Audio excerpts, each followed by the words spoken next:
A gente recomeça aqui o capítulo 16 no item 5. Quem que poderia fazer a leitura, por favor, para a gente? Valerinha, pode, Valéria?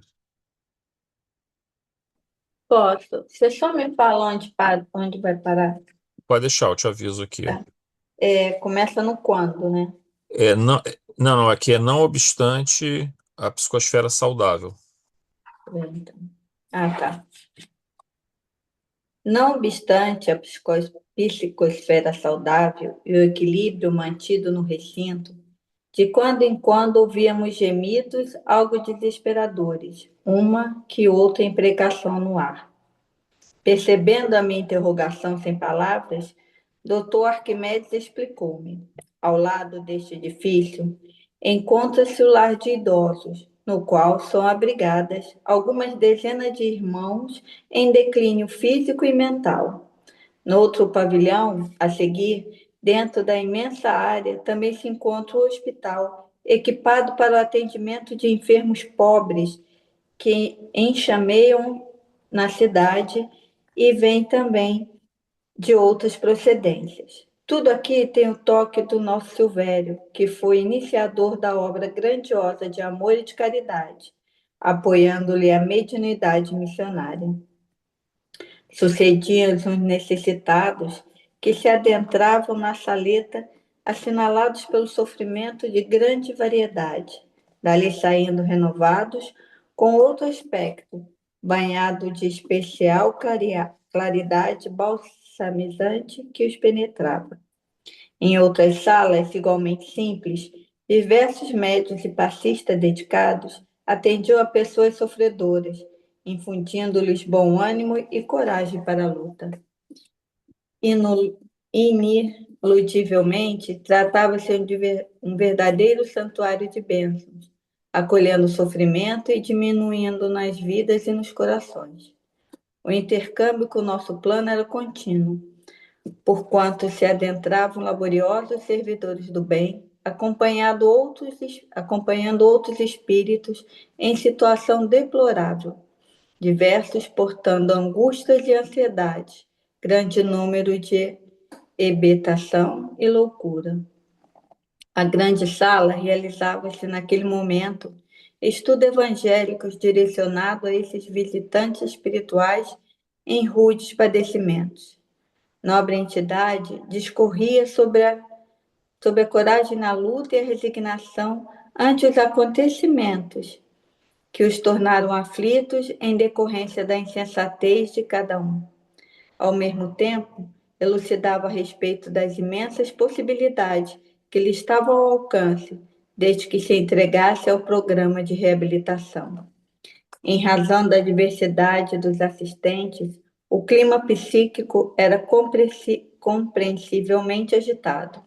Um ambulatório médico para atendimento de emergência sempre se encontra em movimentação e com bulha, cabendo aos seus administradores e equipes especializadas a manutenção da ordem e do equilíbrio. Ali ocorria o mesmo, porquanto a finalidade era esta: socorro de emergência. Passava da meia-noite quando Silvério desincumbiu-se do atendimento fraternal que lhe fora reservado. Apresentava-se bem disposto e jovial, sem qualquer sinal de cansaço. Assessorado por dois cooperadores que o aguardavam, dirigiu-se ao lar dos idosos, onde a movimentação espiritual também era expressiva. Aqueles que se encontravam inquietos sob perturbações psíquicas e espirituais inferiores receberam a cooperação dos passos renovadores. Outros que ainda estavam despertos foram gentilmente visitados, ouvindo palavras de reconforto e de paz, e a todos dispensando bondade e afeto enriquecedor.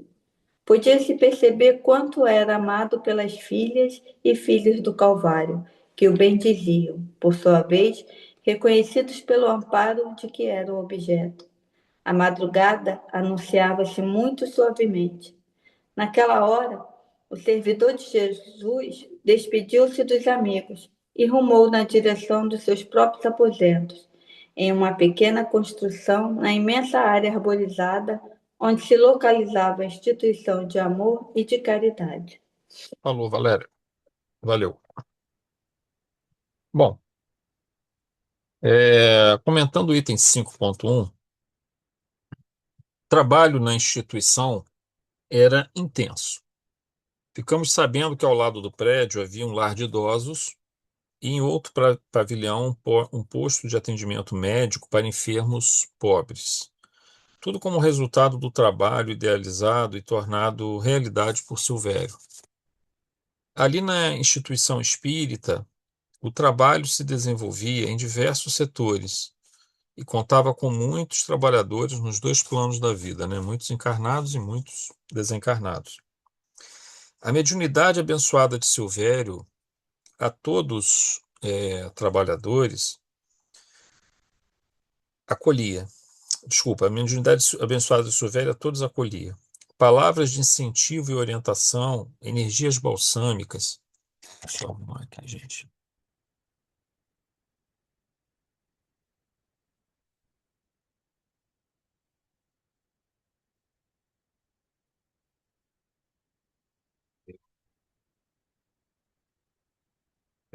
Energias balsâmicas que, oriundas da aura do missionário e dos espíritos que o acompanhavam, transformavam a condição daqueles sofredores que dali saíam com ânimo renovado e as sementes do evangelho e da esperança ali plantados.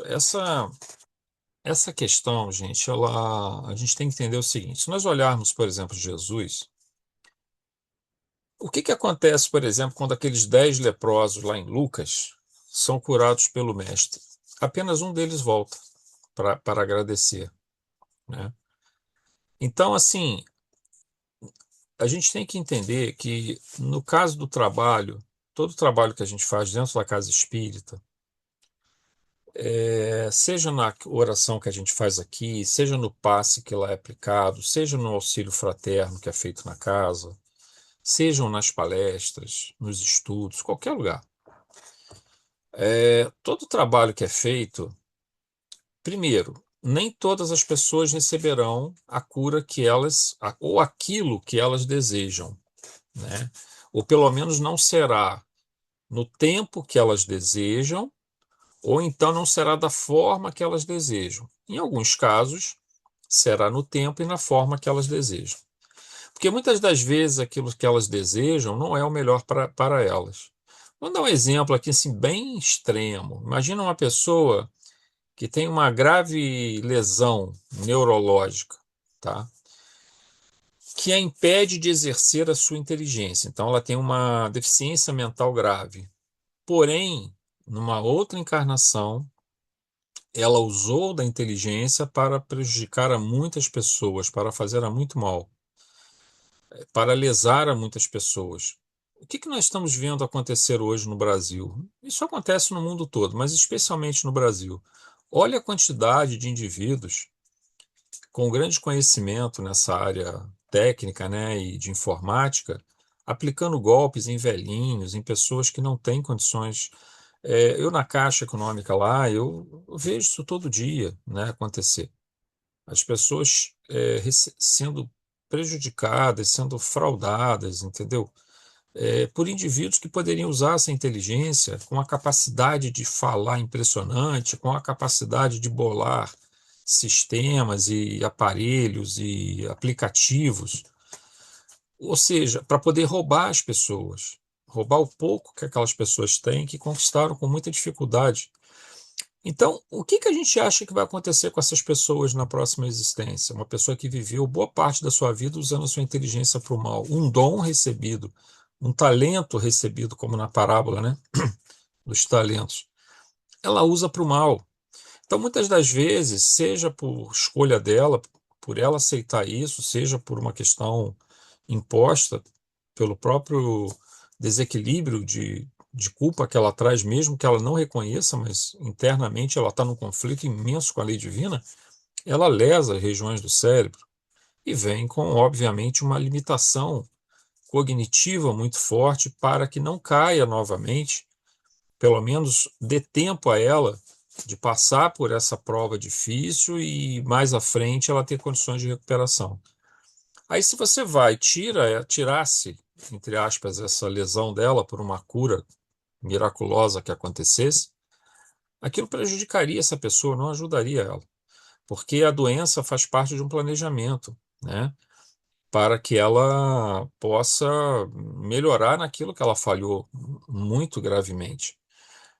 Então, nem sempre aquilo que a pessoa deseja é o melhor para ela. Mas é claro que, como a nós não cabe conhecer esse passado e o planejamento espiritual, a gente tenta ajudar de todas as formas, dentro da casa espírita. Então, muitas das vezes, esse auxílio vai vir, muitas vezes ele não vai vir, pelo menos não da maneira como a pessoa deseja, ou como até a gente deseja, olhando para a pessoa, ou no tempo, né, em que está determinado. Ou melhor, no tempo desejado, melhor dizendo. Só que assim, auxílio está sendo prestado, tá? Tudo que se fala fica gravado no subconsciente da pessoa, todo passe aplicado traz um benefício, ainda que não seja perceptível no sentido explícito, mas implicitamente ele está produzindo uma melhora gradual, é como se fosse uma gota d'água batendo ali na rocha e furando aquela rocha ao longo de um longo tempo. Há um trabalho sendo feito. Uma gota não é percebida, mas um tempo longo daquela gota caindo vai se perceber que ela vai furar uma parte daquela rocha, como acontece na natureza. Assim é com psiquismos muito endurecidos, né? E a gente observa também uma outra característica, que é o indivíduo que foi beneficiado e não é grato pelo benefício que recebeu, retornando àquela parte da passagem dos 10 leprosos em Lucas, né, no Evangelho de Lucas. Então você vai ter pessoas que vão se beneficiar, vão receber uma bênção enorme e não vão valorizar aquilo que tiveram, vão voltar a cometer os mesmos equívocos, fazer os mesmos erros. Não tem problema.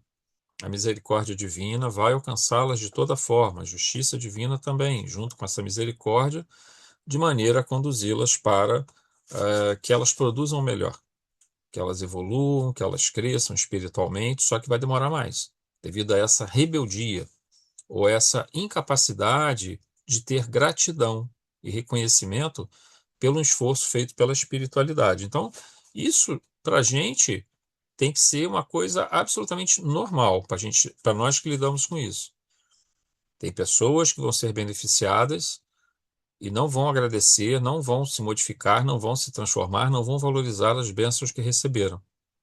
E tem pessoas que vão, de fato, reconhecer a grandeza de tudo que foi feito, né? Tem pessoas que ainda não é a hora, não é o momento, é preciso mais tempo para se trabalhar algo que foi danificado do psiquismo daquela pessoa com uma intensidade e um tempo alongado. Então, a cura não é tão rápida. A cura demanda tempo. Então, todo esse processo. E tem pessoas que não têm paciência. Elas vão à casa espírita e querem uma cura rápida. Se não tem, elas vão embora. Isso acontece aos montes, né? É, porque a finalidade da cura e do auxílio, como é feito aqui nessa casa, nessa instituição que a gente está vendo aqui, ela é um projeto de longo prazo, não é um projeto de curtíssimo prazo, ainda que algumas pessoas possam se beneficiar de uma forma mais assim imediata, né? É, palavras de incentivo e orientação, energias balsâmicas, que oriundas da aura do missionário e dos espíritos que o acompanhavam, que o Silvério estava cercado de muitos irmãos, né? Transformavam a condição daqueles sofredores que dali saíam com ânimo renovado e as sementes do Evangelho da esperança ali plantados. Porém, aqui vai um problema. Nós temos uma passagem de André Luiz, que, se eu não me engano, eu não sei se é nos Mensageiros, agora eu estou na dúvida, que vai uma moça, o irmão dela e a mãe deles para o centro. O rapaz está obsidiado, a mãe tem uma influência espiritual problemática, mas o rapaz é mais obsidiado. E a menina está muito lúcida, é mais equilibrada de todo o grupo, ela é bem equilibrada, diga-se de passagem. Eles chegam dentro da casa, o obsessor não recebeu, os obsessores não receberam permissão para entrar, porque eles não estão em condições de ajudar ou de serem ajudados, né? Eles vão querer atrapalhar. Aquelas pessoas se sentiram renovadas, elas saem renovadas da casa, aquela mãe e aquele filho, que a moça já estava super bem. saem dali de dentro. Quando chega lá fora, aí começam as reclamações. Não, porque a vida está sendo dura comigo. Não, porque eu sofro muito nessa vida, não sei o quê. Aí as entidades já começam a achar o campo vibratório adequado e novamente o rapaz já vai para casa é, sendo seguido por essa, sendo seguido não, sendo estando vinculado a essas entidades, né? E a mãe também, e a menina se mantendo firme ali. Aí acontece uma coisa muito interessante, né? Quem vai lembrar dessa passagem, que quando ele entra, vai entrar em casa, a casa está toda iluminada espiritualmente, porque a esposa dele era uma pessoa que cultivava muito a fé, a oração, o hábito da oração, e uma pessoa bondosa. Então, os espíritos não conseguem adentrar o lar.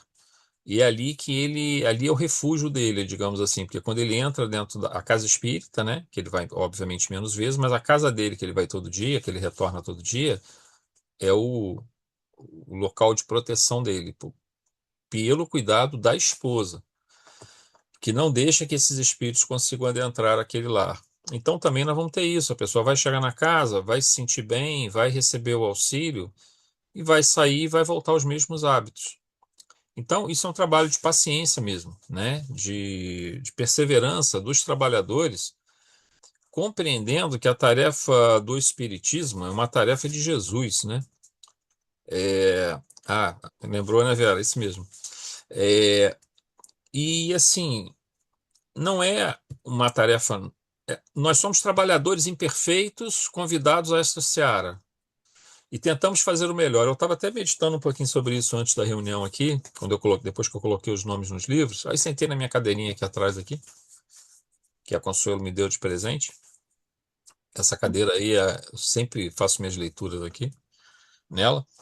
E eu estava pensando nisso, né? Assim, o quanto a gente ainda está imperfeito para ajudar. A gente quer ajudar, a gente quer tentar passar uma mensagem assim.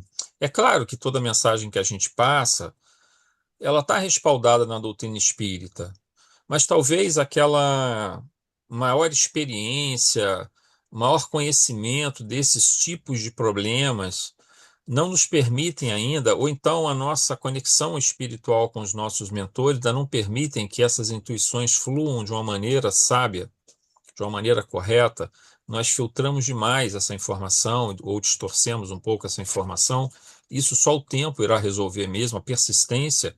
Quanto mais o trabalhador se manter firme nessa tarefa, mais ele vai diminuir essa distância com o seu mentor e mais vai fluir essa influência espiritual. Então, será um pouco do conhecimento do trabalhador e muito do conhecimento do seu mentor, dos mentores da casa. E aí, o trabalho de auxílio aos nossos irmãos que nos procuram em dificuldade será mais eficiente, mas se nós pensarmos assim, não, eu não tenho condições, eu ainda estou muito imperfeito, eu sou um trabalhador muito incapaz de realizar a tarefa, eu não vou realizar nunca essa tarefa. E Jesus não nos quer perfeitos, né? Ele quer que nós alcancemos a perfeição, obviamente, mas ele sabe que nós temos as nossas deficiências, nós temos nossos defeitos, mas dentro desses defeitos, dentro dessas nossas limitações, nós podemos fazer muito, porque nós não estamos sozinhos, nós estamos amparados por muitos espíritos, por muitas entidades, e todo o desejo de fazer o bem atrai essas entidades para junto de nós, né? O que também nos beneficia, obviamente. Ô Zé, Mas, oi, Valerinha, pode falar. ontem eu estava fazendo um estudo, aí onde comentaram um caso que tem no livro O Céu e o Inferno, de uma rainha, ela é indiana. Ela está morta mais ou menos um tempo, eles não falam o tempo, mas pelo que o tempo que foi escrito o livro, né, e a data da morte dela deve fazer uns 7, 8, 9 anos. E aí ela era rainha na Índia, e aí eles começam a perguntar se ela está bem, ela fala que ela não queria estar morta, ela tem essa condição, ela entende, ela sabe que ela está morta, mas ela ainda se vê com todas as joias dela de rainha. Aí ela fala que ela ainda é rainha, porque ela é a mesma pessoa, É, e ela fala de que ela não tá, que eles ali não. Ela deve estar num lugar, eles não falam onde, mas não deve ser no umbral, porque ela está sendo atendida. E porque ela fala que ela não queria ir lá, mas foi obrigada porque ela não iria. por vontade própria, conversar com alguém que era menos do que ela. E aí ela vai mostrando todo o orgulho dela, que Jesus para ela nunca pensou nele, porque ele é só um carpinteiro e ela é uma rainha. E ela sempre falando isso. E ela fala também que assim, eles não ligam para mim aqui, já que não tem ninguém me servindo. E por mais que eu reclame, eu continuo sem ninguém me servindo. E aí, conforme foi contando a história, dá uma tristeza, porque ela, apesar dela estar sendo atendida, ela não consegue se enxergar de outro jeito, né? Sim, Ela passou por uma vida de oportunidade, aparentemente ela perdeu, caiu o reino, o reinado dela caiu, ela morreu na França, e nada foi aprendido. E aí o que eu falo assim, você atendendo uma pessoa dessa, como você falou do atendimento, né? Atender é o que a gente tem que ter, o que é mais difícil, é olhar e não se indignar. Que aí você vê a pessoa falando com é, tanto orgulho, com tanta empáfia, você vai ficando irritado. Mas aí você esquece que nós também já fomos assim, né? sim, Em algum momento nós já tivemos esse orgulho exacerbado pela nossa suposta posição, nós já tivemos orgulho pela, de repente, a nossa intelectualidade. Tudo aquilo que pode ser perdido, nós já tivemos muito orgulho disso. Então, acho que o maior defeito é a gente conversar, ouvir uma pessoa, assim, um espírito, e, e não ver que aquela posição que ela hoje está ali, nós também já tivemos. sim, E alguém com muita compaixão nos entendeu e não. Até São Luís aparece, né? Acho que ele que foi que levou ela lá e fala assim: vamos deixar, porque ela ainda não consegue, né, enxergar. Vamos deixar e que, quem sabe ela acorda em algum momento. Então, acho que é a nossa incapacidade de se colocar no lugar do outro, né? é. Essa E, compaixão. e tem uma coisa importante no que você falou, é que se a gente estabelecer essa indignação ou esse julgamento, imediatamente a gente corta o fluxo de intuitivo, né? É, Então, se a gente faz, na mesma hora, começou o processo de julgamento que é nosso, não dos nossos, dos mentores, dos trabalhadores da casa, né, que estão com a gente ali. Se a gente começou a julgar ou começou a se indignar com a história da pessoa, contra ela, né, no caso, na mesma hora a gente já entra num estado vibratório que corta a conexão. Aí nós já não temos, não é que os espíritos não vão nos ajudar, eles estão tentando nos ajudar, mas aí nós já nos tornamos receptores imperfeitos, né, para essa. Então é preciso muito cuidado mesmo e entender que o tempo também faz o seu trabalho. Assim, a gente sempre fala que o tempo ele é o melhor remédio, desde que ele é o melhor remédio acompanhado do trabalho, né? Não é só o tempo, é o tempo acompanhado do trabalho. Ou seja, é a oração constante pela pessoa, é o diálogo, é a conversa, é o exemplo, é o choque anímico que a gente fala, né? O espírito é levado ao centro espírita, recebe aquele choque anímico, já deixa ele um pouquinho mais suscetível de ser influenciado até pelos próprios mentores, né? E às vezes é um trabalho mesmo gradual, demanda tempo. A gente tem que respeitar esse tempo e permanecer na tarefa, firme na tarefa, com esperança, não esmorecer e reconhecer nós, como você falou, reconhecer que nós também já fomos assim, já estivemos nessa situação e que uma hora aquela alma vai despertar, né? Ela vai despertar.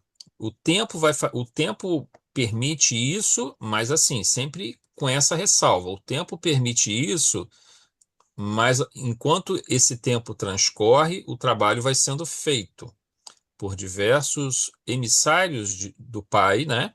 Sejam encarnados, desencarnados, que vão cruzando a vida daquela pessoa e trazendo orientações a ela, além de fatores externos também que vão afetando, e geralmente a dor, né, que vai trazendo um despertar para aquela pessoa, para aquele indivíduo.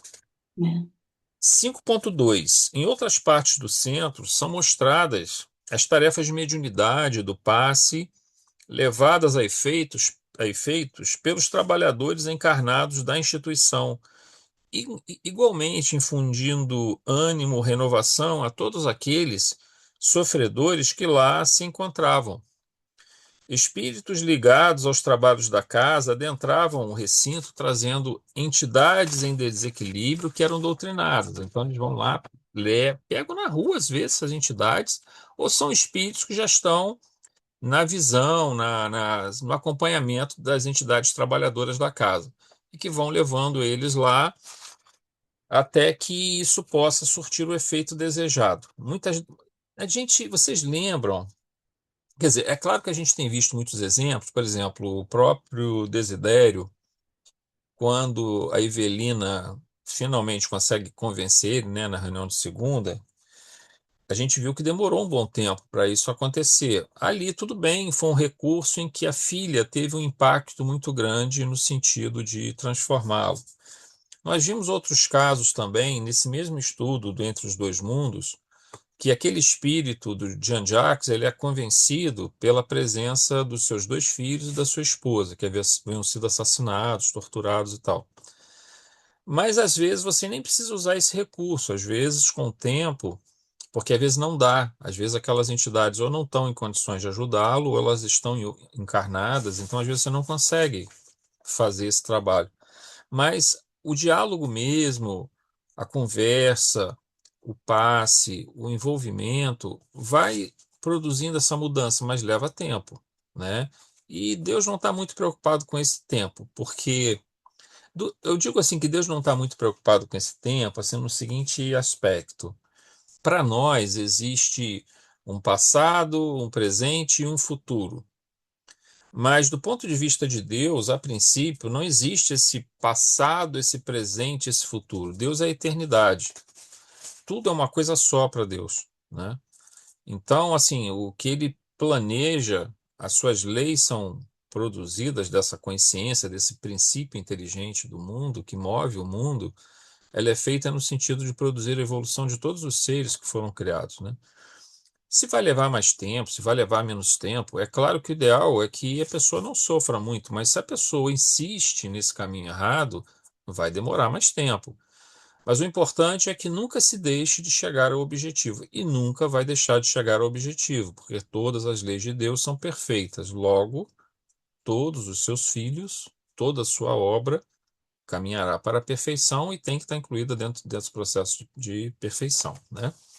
Continuando aqui, no salão principal, uma nobre entidade dirigiu os ensinos evangélicos a esses irmãos necessitados de luz, tanto encarnados quanto desencarnados, mas principalmente esses desencarnados trazidos são doutrinados aí por uma outra entidade também desencarnada. Ali, segundo as palavras de Manuel Filomeno, era um verdadeiro posto de socorro de emergência para os dois planos da vida. Também podemos dizer uma escola, pois além dos socorros mais prementes, os ensinamentos também infundiam novas possibilidades de transformação moral para irmãos em sofrimento dos dois planos da vida. Observado do ponto de vista espiritual, havia grande agitação naquele ambiente, especialmente em razão daqueles encarnados e desencarnados em maior desequilíbrio, muitos acompanhados de seus obsessores. Então, apesar dessa agitação, todo o trabalho se mantinha sob controle e alcançando os objetivos estabelecidos. Então, vejam, o centro, como a gente fala, ele é um templo, ele é uma escola, é um hospital. Quanto mais um centro, nesse caso aqui especialmente, que você tem trabalhadores mais experientes, tem um missionário ali dentro, você tem muitos médiuns já experientes na tarefa, obviamente que espíritos mais problemáticos, mais endurecidos, serão levados aí a essas casas, né? Uma casa que está iniciando, que está se formando, se estruturando, você não vai chegar lá e levar entidades muito perversas nessa casa, porque ou muito endurecidas, porque não vai dar, não é muito bom. Tudo tem a sua graduação. A mesma coisa, você não vai pegar e levar um doente que está acidentado, que se acidentou lá por exemplo, num acidente de carro e está muito grave, politraumatizado, você vai levar ele para um postinho de atendimento da família na rua. Não vai, você não vai fazer isso, você vai levar ele para um hospital que tenha recursos para isso, para poder ajudá-lo, para poder fazer uma cirurgia, para poder, pelo menos ali no pronto-socorro, ter todos os recursos de medicamentos. Então, da mesma forma, no centro, eles são conduzidos de acordo com a estrutura espiritual e dos trabalhadores dessa casa, desse centro. Então, ele é um hospital no sentido de que ele atende esses casos mais emergenciais, de situações de passe, de fluidoterapia, né? Mas atende também como uma escola no sentido da instrução que vai sendo feita gradualmente. E, de uma certa forma, apesar daqui o trabalho ser muito mais assim intenso e tal, é, todas as casas espíritas são de alguma forma um reflexo desse tipo de trabalho. Elas são templo, são escolas e são hospitais, né? E à medida que os trabalhadores mais se envolvem nessas tarefas, mais situações, vamos dizer assim, mais complexas, né, mais difíceis vão acontecendo. É importante a gente observar que mesmo esses espíritos mais perturbados, eles são mantidos muito sob controle. Então não vira uma balbúrdia no plano no ambiente astral, tá, gente? Há espíritos em desequilíbrio, mas eles estão sob controle ali, tá? Eles não podem ir para qualquer lugar, eles não podem entrar em qualquer lugar, eles não podem se aproximar da mesa mediúnica sem permissão. Então, eles estão controlados dentro desse processo. Então, há muita organização dentro dessa parte. Agora, não tenha dúvida de que se exige esforços, energia, dedicação de encarnados e desencarnados. Isso não acontece de graça. No sentido assim, não acontece sem esforço e não acontece sem dor. O que que eu quero dizer com isso? Para o trabalhador encarnado, ele vai se desgastar energeticamente, ele vai sentir, pelo menos durante a reunião, alguma sensação de mal-estar, porque ele vai estar em contato com uma entidade sofredora. Só que ao receber esse mal-estar da entidade, ele está passando para a entidade aquilo que está de bom nele. Então, ele está ajudando essa entidade, e esse mal-estar, que na verdade é uma contaminação fluídica do seu perispírito, ela vai ser dispersa durante a própria reunião, aos pouquinhos, seja por ele mesmo, ao realcançar o equilíbrio, seja pelas entidades desencarnadas, seja pelo passe aplicado pelos próprios trabalhadores ao final da reunião, ou durante a reunião. Isso é normal, tá, gente? Às vezes, poxa, mas eu não deveria passar mal numa reunião onde eu estou ali para estudar, ou estou ali para ser médium, mas eu não deveria passar mal. A espiritualidade não deveria deixar isso acontecer comigo, gente, pelo amor de Deus. Nós estamos ali para exercer a caridade. Se a caridade que nós temos que fazer é doar os nossos bons fluidos e absorver um pouco desses maus fluidos do nosso irmão para depois dispersá-los, que seja feita dessa forma. Porque nós estamos já psiquicamente mais equilibrados e temos como, e vamos receber o auxílio necessário para não sair mal da casa, não sair passando mal. Claro que ninguém vai sair passando mal da casa, isso não pode acontecer. Mas durante aquele momento ali, se você ficou 10 minutos, 15 minutos, sentindo um certo mal-estar, porque tem entidades que vão passar essa sensação, não tem jeito. Mas se você sente essa sensação, fique tranquilo que você passou uma sensação boa para ele. Você purgou um pouco daquela energia deletéria do perispírito dele e passou uma energia boa para ele. Isso vai ajudá-lo muito. Coloca ele em condições de ouvir pela menor dor que ele está sentindo e menor desequilíbrio, ouvir o que os mentores têm a dizer para ele. E nós que absorvemos essas energias, nós poderemos dispersá-las em alguns minutos, na reunião, como nós falamos, ou então com o auxílio de passistas na reunião. Então, entendamos, toda tarefa desse tipo, ela exige um determinado nível de sacrifício de nossa parte, né? Então, agora é claro que a gente vê também alguns casos, por exemplo, no livro Domínios da Mediunidade, se eu não estou enganado, tem uma senhora, eu me esqueci o nome dela agora, cara. Eu acho que é um espírito assim é uma médium de um espírito muito elevado nessa médium. E ela tem problemas sérios na vida dela, o marido não entende, não é uma pessoa bruta, né? E mas ela consegue ir à casa espírita e ela tem uma capacidade assim eu me esqueci o nome dela agora, mas é uma senhora que ela tem uma capacidade de domínio sobre as entidades pela luz que ela traz dentro dela, que isso já afeta ela pouco, porque meio que ela dissolve, sabe? Essas energias deletérias que essas entidades sofredoras trazem. E no caso dela é mediunidade mesmo ostensiva, né? É uma psicofonia. inconsciente, porque ela se desdobra, fica em desdobramento ao lado do corpo, observando a entidade, controlando a entidade. Para ela, não há tanto sofrimento no sentido ali, porque é meio que ela dissolve já isso, mas isso aí ela dissolve essas energias deletérias ao contato com ela, mas aí é porque o espírito realmente já é um espírito, uma bagagem bastante elevada, né? E que não é o caso da imensa maioria de nós que somos ainda aprendizes, estamos ainda nesse processo. 5.3. Se o velho termina suas atividades de atendimento fraterno por volta de meia-noite e, sem demonstrar cansaço, seguiu acompanhado de dois outros tarefeiros para o asilo onde idosos receberiam passes e palavras de reconforto. Ali também, bastante movimentação espiritual. Manuel Filomeno chama aqueles pacientes que ali se encontravam internados como filhas e filhos do Calvário, pois a bondade de Jesus, sua orientação, os esforços de socorro se voltam com especial atenção para aqueles que estão em situação de maior sofrimento, mais desorientados, precisando de auxílio emergencial. A Terra, obviamente, na sua atual condição, impõe condições difíceis, em que o sofrimento ainda é necessário para o aprendizado, mas a misericórdia da espiritualidade sempre está a postos. Esse termo filhos, filhas e filhos do Calvário é porque assim, a gente sabe, Calvário é o nome daquela colina, né, onde Jesus vai ser crucificado. E vejam, o espírito mais evoluído que esteve na Terra passa por um sofrimento dessa natureza, né?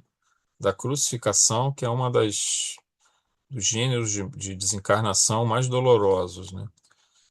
E, e ele faz isso por amor a nós, né? Dentro do espírito de sua missão, de vir à Terra, de se limitar dentro de uma determinada condição para que pudesse fazer compreendido, porque senão nós não entenderíamos. Se nós tentássemos entender o pensamento do Cristo agora, nós não conseguiríamos.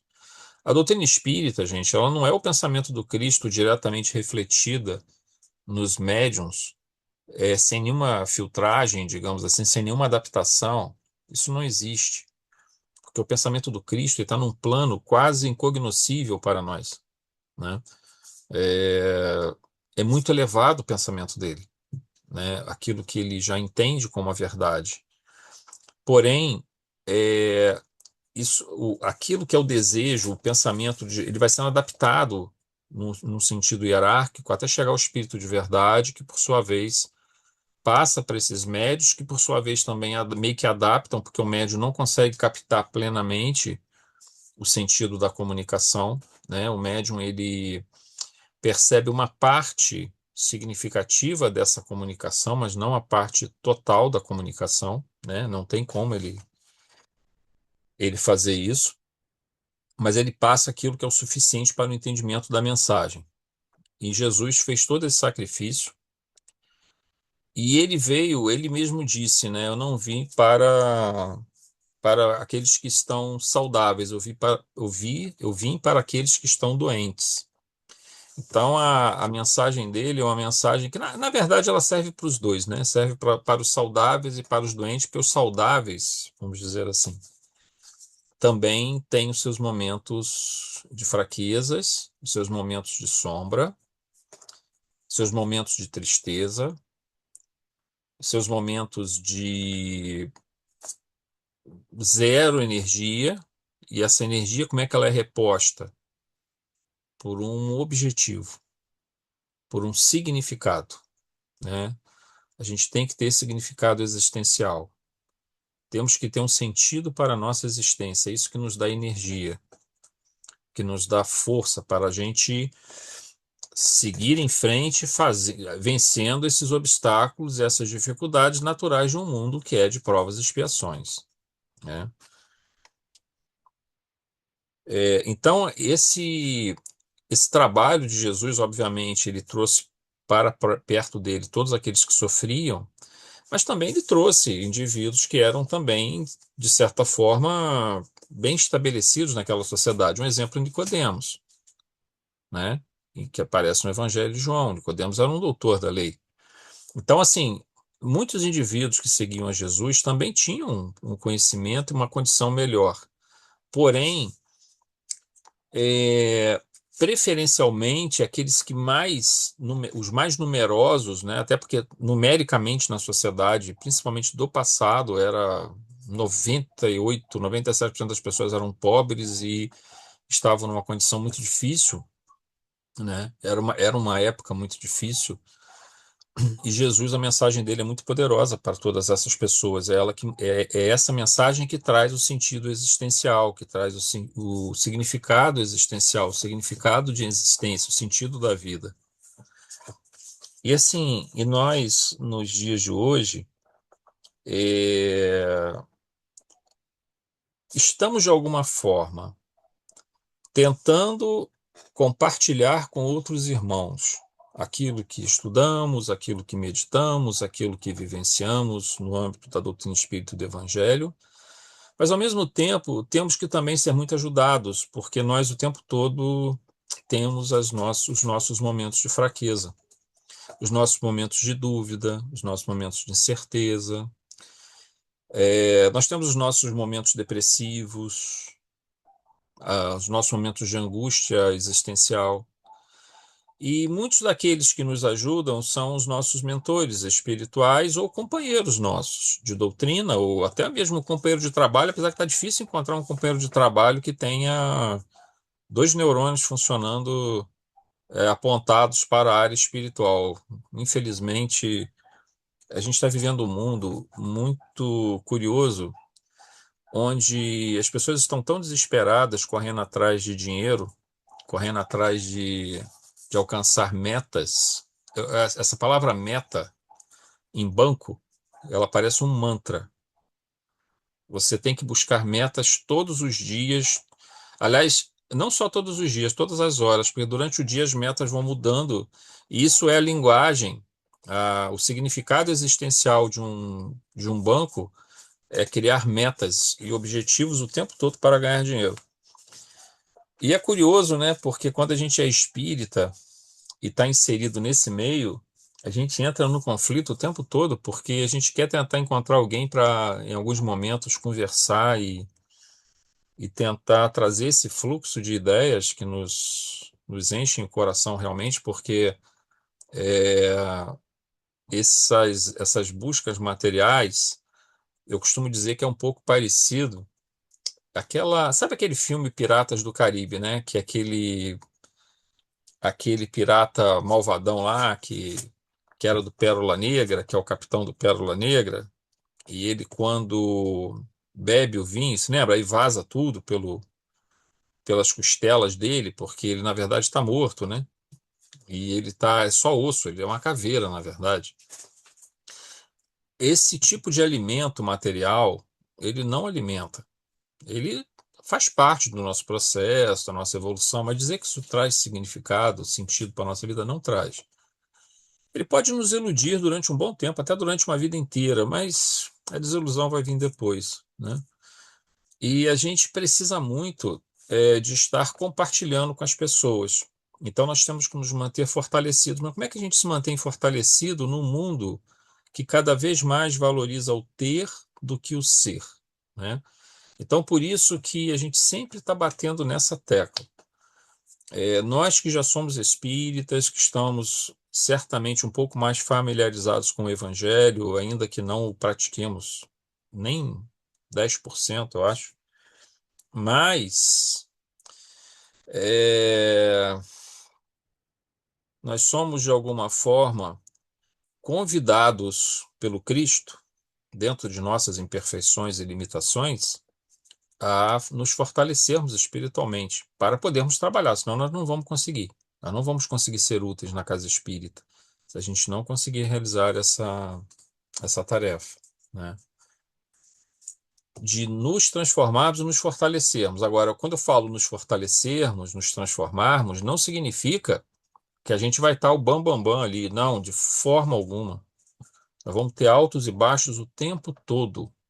E nós precisamos estar muito atentos com a leitura edificante, com a oração, a oração que agradece, a oração que pede, estar participando desse núcleo espírita onde a gente se fortalece, onde a gente se sente junto a outras pessoas, fazendo parte de um grupo que pensa de uma maneira semelhante a nós em termos de valorizar aquilo que de fato é realmente necessário ser valorizado. Me parece que um dos antídotos, talvez não seja o único, mas é um dos antídotos para esse mundo tão, vamos dizer assim, desnorteado nesse momento agora, né, onde as mudanças são muito rápidas, é nós nos fortalecermos espiritualmente, para que nós possamos cumprir esse papel, sermos um trabalhador dentro de uma casa espírita, mas não só dentro da casa espírita, na nossa casa, no nosso lar, no nosso trabalho, onde for, a gente pode estar ajudando muitas pessoas. Em casa, nós podemos ajudar uma pessoa simplesmente orando por ela.